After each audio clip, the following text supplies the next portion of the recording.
Hello and welcome to the State of the Fleet Industry, a weekly video series produced by Automotive Fleet magazine and which is sponsored by Enterprise Fleet Management. I'm Mike Antich, editor of Automotive Fleet, and today I'd like to examine what's occurring in the fleet industry for the week of April 5th, 2021.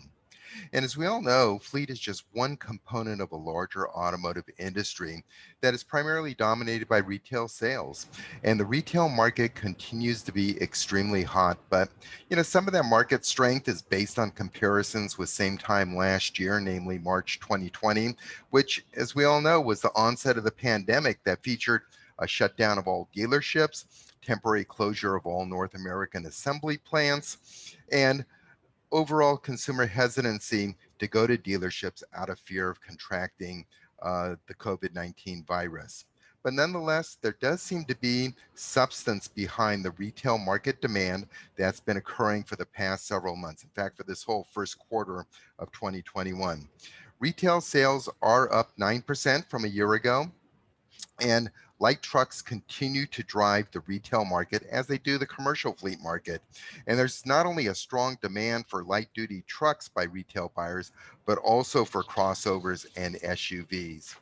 And dealer inventory continues to be extremely tight for both new and used vehicles. So there's reduced need for retail incentives, which is pushing up transaction prices, which promises to make calendar year 2021 a very profitable year for both new and used vehicle dealers. But this strong retail demand for vehicles is impacting fleet product availability.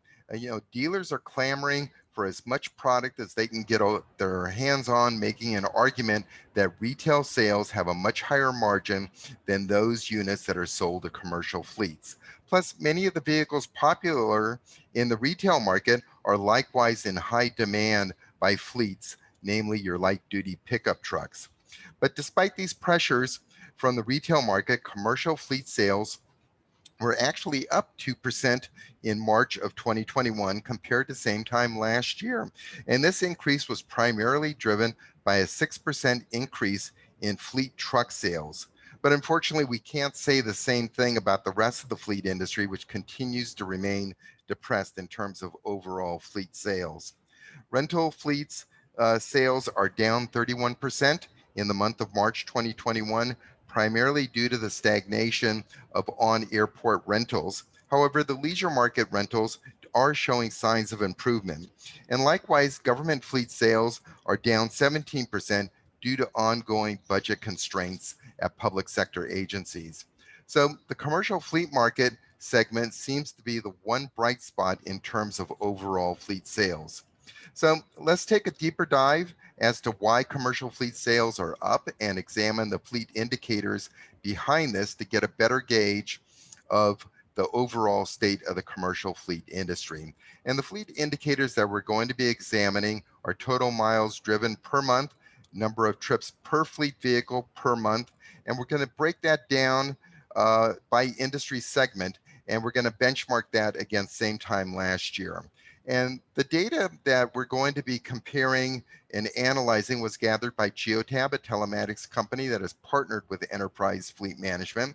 And the telematics data that's going to be displayed in this chart is aggregated and anonymized and designed to compare number of miles driven last month, namely March 2021, against same time last year, March 2020. So as you can see from the chart that's now displayed on your computer screen, the industry segments that we'll be comparing include companies in manufacturing, retail, construction, energy and utilities, and freight and logistics service segments. And the dark blue bar shows the total miles driven in the month of March 2020 for each industry segment, and the light blue bar represents the total mileage in March 2021, and they're presented side by side for comparison purposes.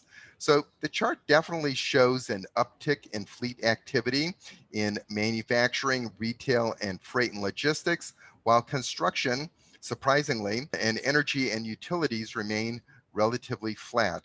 But it's apparent to me that fleet, although improving, is still in the midst of an economic slowdown caused by the pandemic. And captured in this data are the industry segments that are doing much better than others, such as last mile delivery and fleets operated by companies that are deemed essential businesses.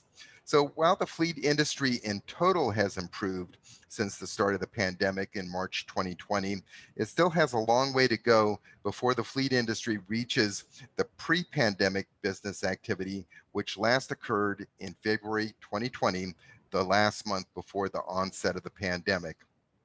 So now the next chart that we're going to examine includes the number of trips per fleet vehicle per month in March 2021 compared to same time last year. And while the mileages are a bit higher, when you take a deeper analysis in this data, it shows increasingly that fleets during March 2021 timeframes were accumulating more miles, but as a result of taking much shorter trips than what they did in the pre-pandemic period. And my last chart is going to be examining fuel fill-ups and the volume of fuel purchased. And this chart tracks on an every other week basis fuel fill-ups from the start of the pandemic on March 15th, 2020, which is on the far left side of your screen, to present, which was the last day that data was collected, March 28th, 2021. So there are two activity lines there. The bottom yellow activity line represents passenger car fuel fill-ups, and the top orange activity line represents light-duty truck fuel fill-ups, and also for both the volume of fuel that they've purchased. So in short, to understand the chart, the more fuel consumed, the greater the number of fuel fill-ups, the higher the level of business activity that's being represented. So one other caveat is when you look at the two activity lines, you'll see some downward spikes, and those occur in both the car and truck activity lines, and those represent the holidays, namely holidays such as 4th of July, Christmas, where there's a significant drop-off in business activity. And while there was a steady increase in the volume of fuel purchased and the number of fuel fill-ups from March 15th through June 28, 2020, on the left side of the screen, the volume and frequency of the fuel fill-up for passenger cars has since plateaued. And since passenger cars are primarily used in sales fleet, this plateau tells me that salespeople are still not out in force calling on customers and prospects, and most likely continue to be focused on virtual selling. Now, on the other hand, the trend line above this, the activity line in orange, represents light duty trucks, and that shows a steady volume of increase in the number of fuel fill-ups. And these are your vocational vehicles that are operated by companies that are deemed essential businesses. So it's apparent that the business activity for these companies is increasing. So in summary, while we can see glimpses of a post-COVID economy emerging, this data shows that it's going to still take a while before the fleet industry returns to pre-pandemic levels. And with that said, I'd like to conclude my State of the Industry presentation for the week of April 5th, 2021, and I'd like to thank you for listening.